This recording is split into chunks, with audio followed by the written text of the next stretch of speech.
Hey, welcome back. Today we've got more GBO2. We specifically have a video with the Gelgoog Vertex today, which I'm pretty sure I got another video of recently, but regardless, I like the Gelgoog Vertex, and I don't see it as much anymore.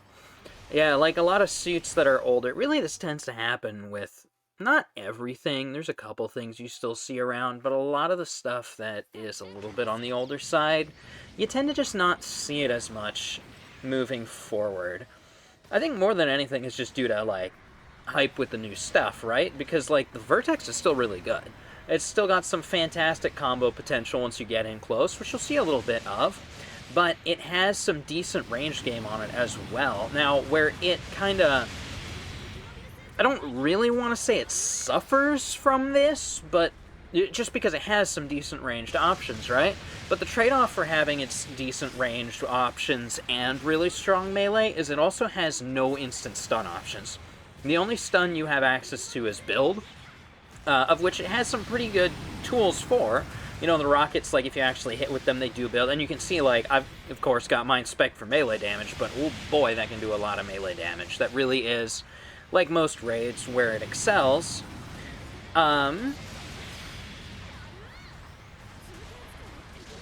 What was I saying? About rain... Saying something about, like, the different... Oh, yeah, so, like... It has some decent ranged options, but it excels best at close quarters. Everything it has does build stun. So, like, that rifle you can see has good range on it, too, and is rapid fire, and it will build stun after a while. I actually forgot I had the wrist-mounted gun at first. The wrist-mounted gun, too, builds stun. The rockets build stun. You can boost while doing them.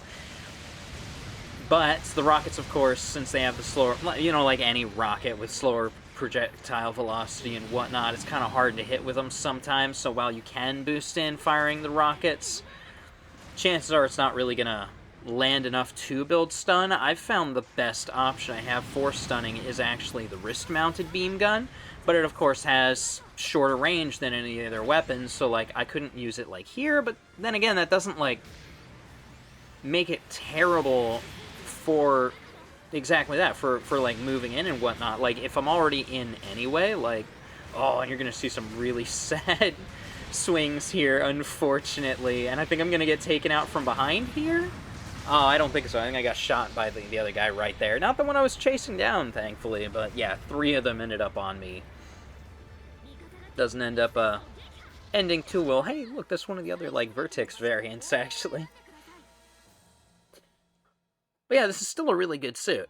So, it makes me sad to not really see it as much anymore, because it still does good damage. It still does, you know, it's relatively reliable in its stun. Maybe not as much so as, like, some of the other things that have, like, a bunch of instant stun options, which I kind of feel like might be why you don't see it as much anymore, is because you do have to work harder to get in, despite it primarily being, like, a melee-focused machine.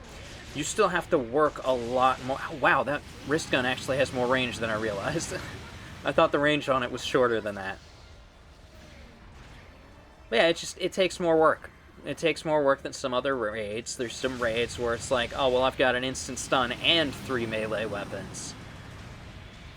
I gotta double check the point cost on this, actually, because I don't remember how many of them show up this early in. Also, I should be leading with, I forgot this at the time, but I should be leading with the double beam sabers, because they've got better range on them. They've got better range and wider sweeps, so it's really easy to move in and get those initial hits. We're also, by the way, in case you were wondering, stacking extra damage on the base while the team is out, just to hopefully get that base kill right there, so that we can get that lead that much further secured, which I'm sure you'll notice is pretty fat right now. Yeah, we swamped them pretty hard here for a good bit of the match, admittedly. I've been struggling getting good rounds lately. It's been pretty frustrating, so I decided to take something that we at least won in, even if it was a little one-sided, I will admit. But it's okay. He's actually, that's what I was talking about, that like instant stun nonsense. Like, he had 2 weapons that he could use to just keep me in place. I don't have stuff like that, clearly. So, but thankfully I have an ally keeping him still. I'm gonna try not to knock him over, but if I have the opportunity... No, I decide to just pile on damage with my... Oh, are we gonna get some good combos? We are maybe gonna get some good combos? Not really, not really. Ally took him out. You can see there's 4 of us there, so that's unsurprising. I swear there's like one instance in here at least where I get to just sit and do full combos. It might be... No, there's no way I'm even going to get close enough to finish him off in melee. Yeah, that's what I thought. Yeah, those guns are genuinely not bad. Like, it's one of those, does great up close, does great at a distance, but like I've said like 3 times I think now, pays for it in lack of reliable stunning options. Which I think is a fair trade-off. Come to think of it, I don't think that was just me playing around. I totally forgot I had quick turn. So that was me playing with that again, kind of seeing like how that activates, how much boost it consumes, stuff like that. I shouldn't say never. I have actually used quick turn before. I have managed to get good use out of it, I think like once, where I had like a pursuer and I turned around real quick and was able to fight them head on. It was very cool. I just kind of forget it's there. It's such a weirdly niche skill. Really cool skill, but such a niche skill. And he's out of range for the wrist gun, unfortunately, but we got our missiles back in. Hopefully we'll get a good amount of them. I'm very glad that didn't hit me. I pulled out just in time to not get taken down. I really thought that melee swing would land, but allies took him out before I managed to. We've got a guy who just spawned in behind us. That's concerning. He is, of course, looking me down. So that's fun. I am in a really bad spot right now. Yeah, there it is. We had like 3 guys bearing down on me. It was only a matter of time I got taken out at that point. Really, I probably should have pulled back. I think the rest of my team pulled back quicker than I did. I really should have been... Yeah, look at how they're like up around the launch pad and whatnot. They clearly pulled back faster than I did. I really should have been doing the same. I think we're all ignoring the bomb just because we've got a really sturdy lead and there's not a lot of time left. I think if we push and, like, maintain that lead... Oh, is this where we get to see some actual combos? A little bit of combos. You can, if you're smart with your spacing and your spacing and timing, you can pretty much... Here we go. This is when we get to see the full combos. Yeah, like I was saying, if you're good with your timing, you can keep someone just held there with melee swings, because it has 3. Both melee weapons have 3 swings.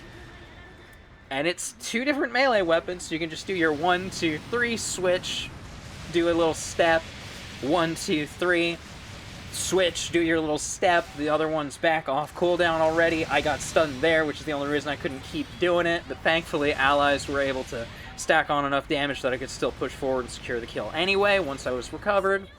And yeah, and then that's the end of the round. I hope I got to show off at least a little bit of what this can do. I feel like I got a good showing of what all it can do.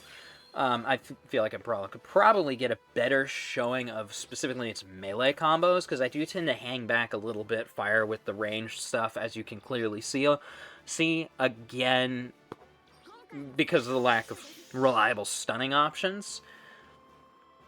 I would love to... Or I should say, I really should be pushing harder with it. I think that partially comes from a lack of taking it out on the regular. Because when I first took it out, a lot of those early matches, I absolutely would play really aggressive with it and get right up in things' faces. But that's really high risk when an enemy is grouped together, obviously, because then the allies will just pick me off. So it's kind of a matter of having to relearn when is good to push. But yeah, that'll do it for today, and I will see you guys next time.